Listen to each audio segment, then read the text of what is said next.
ഭാരതം എന്ന് കേട്ടാൽ അഭിമാനപൂരിതമാകണം അന്തരംഗം. കേരളം എന്ന് കേട്ടാൽ തിളയ്ക്കണം നമുക്ക് ചോരനരമ്പുകളിൽ. നവംബർ 1 കേരളപ്പിറവി ദിനം.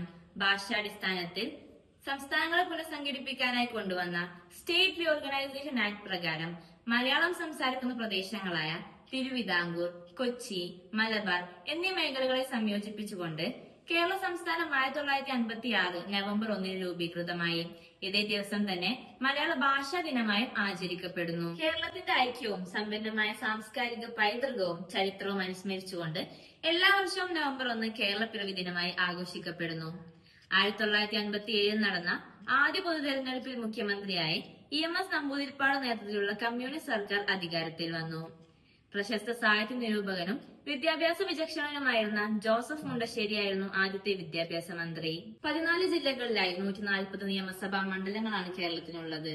941 ഗ്രാമപഞ്ചായത്തുകളും 87 മുനിസിപ്പാലിറ്റികളും 6 കോർപ്പറേഷനുകളും അടങ്ങുന്നതാണ് കേരളത്തിന്റെ തദ്ദേശ സ്വയംഭരണ ശൃംഖല. മതസൗഹാർദ്ദത്തോടെ വ്യത്യസ്ത ചിന്താഗതികളിലൂടെ ഒരുമയോടെ ജീവിക്കുന്ന ഒരു ജനതയാണ് നമ്മുടെ ശക്തി.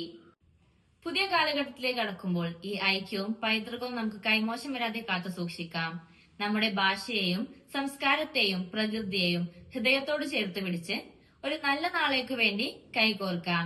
ഏവർക്കും ഹൃദയം നിറഞ്ഞ കേരളപ്പിറവി ആശംസകൾ. നന്ദി.